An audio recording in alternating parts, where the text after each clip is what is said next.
Hi, I'm Randy with ofapt.org. It's the 21st of January, and we had an Arctic northern blow through the last couple of days. And yesterday was much colder, but today was quite cool. It was 22 degrees Fahrenheit when I got out of bed this morning. We have a scheduled holiday today from work, so I decided that I would take off and knock around in the hills a little bit. Of course, with the way things have evolved, now you're required to have a land travel access permit in order to run around in the hills. So I made a trip, being that it's January and mine's expired, I had to make a trip to town in order to renew my permit so that I could even do this. So about a 40-mile round trip, I've made it up into the hills, and I'm about 8 miles from anywhere, actually about 18 miles from anywhere. I'm in a bend in Little River here, and there's quite a bit of history over the years. The old timers share stories and facts, and then we lose our fathers. Now I'm in the mode of old timer, and my memory's fading. It took me by a couple of places here. One's quite well known. It's called Solomon's Grave, and what makes it unique to me is it is literally in the middle of nowhere. And it's a single grave of a World War I veteran. And to me, there's something about it that's quite impressive. Also, within a couple of miles of there, along Harris Creek, I believe it is, there is another marked grave, and it's called Corb Isbell's grave. And the story behind Corb Isbell is somewhat bizarre, and I think that's why those things stick in our mind over time, more so than others. But I'm going to try to locate it and ride along with me if you'd like, and I'll share some stories.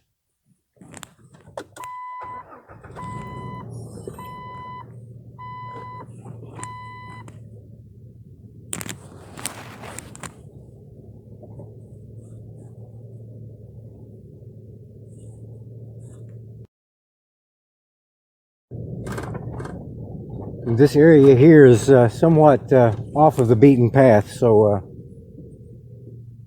there's a lot of rocks in the road. Time takes its toll. When they're logging these roads, they'll keep them worked with the dozers and what have you, and then if you hit an area that's either protected or hasn't been logged in a while, the roads literally go to shit. So it's quite a rough ride.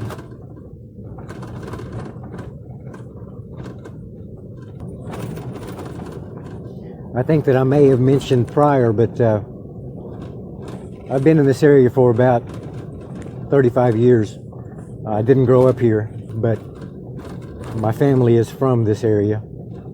As a matter of fact, I live on the land that my grandfather has had since the 50s, or I guess 40s possibly, I'm not sure.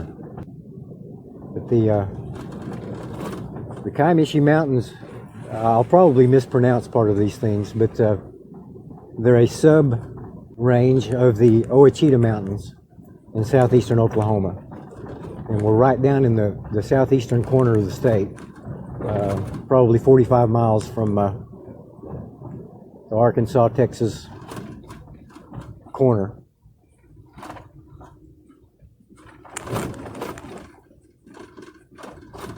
And the older I get, the more often I want to get lost in the hills rather than be a part of society. So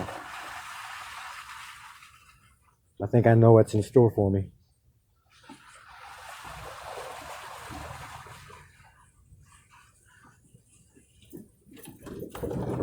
We've had quite a bit of rain over the past couple of months, and winter's actually been warmer than usual, so when you get down to those 18 and 22 degree lows, it hurts a guy like me.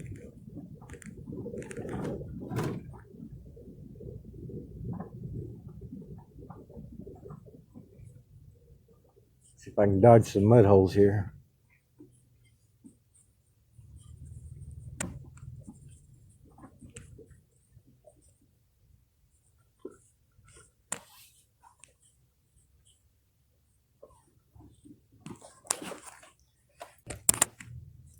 I'm approaching the Solomon's Grave, pulling in here, And I've got to forewarn you that guess we might have put this in four-wheel drive.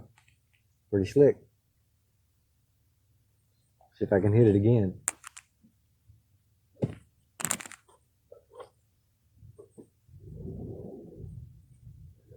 Oh yeah, gotta love four-wheel drive. Anyway, I got sidetracked there. I was going to inform you that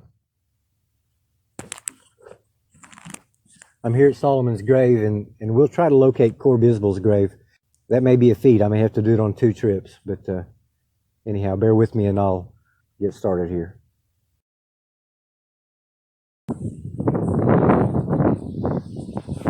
Okay, there's a lot of wind. I'm not sure how well you'll be able to hear me, but this is Solomon's grave. It's Private Dixon Solomon, Company I believe, 144 Infantry. I'm not sure if I've got that right, if I'm reading it correctly. But born June 11th, 1890, and he died in France on October 22nd, 1918. So they tend to always take really good care of this. They always have a flag flying, and you can see around the grave, as far as the headstone, there's a bottle of something left there. Not sure what it is, but anyway, he has people who care for him. And I've been to this site probably, I don't know, 15 times in the last 30 years or so. But this is right in the low edge of the hills, and then the range gets quite a bit taller going northwest.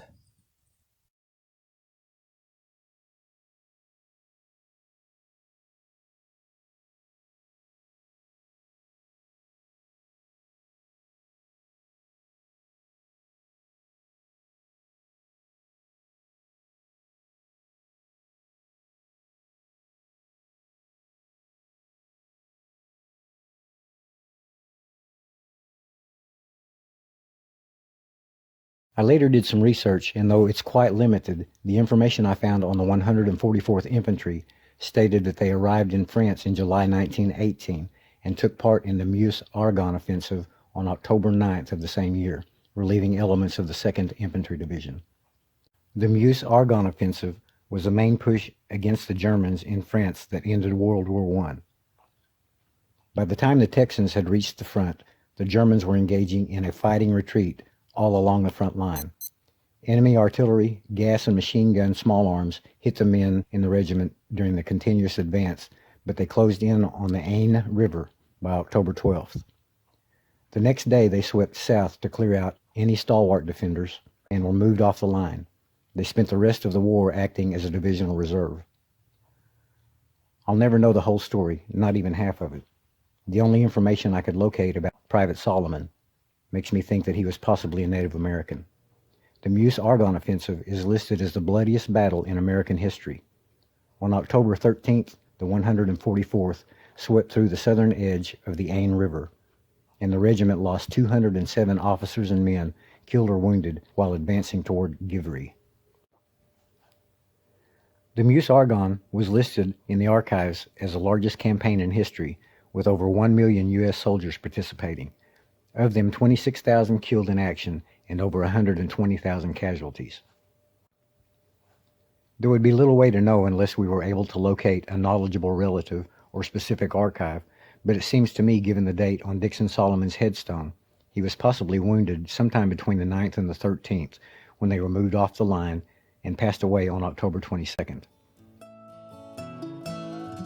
Over 100 years have passed, but I feel fortunate to at least be familiar with some of the sacrifice made by those who were willing to give it all for the freedom of others. We forget too easily. That's part of what is wrong with our nation today.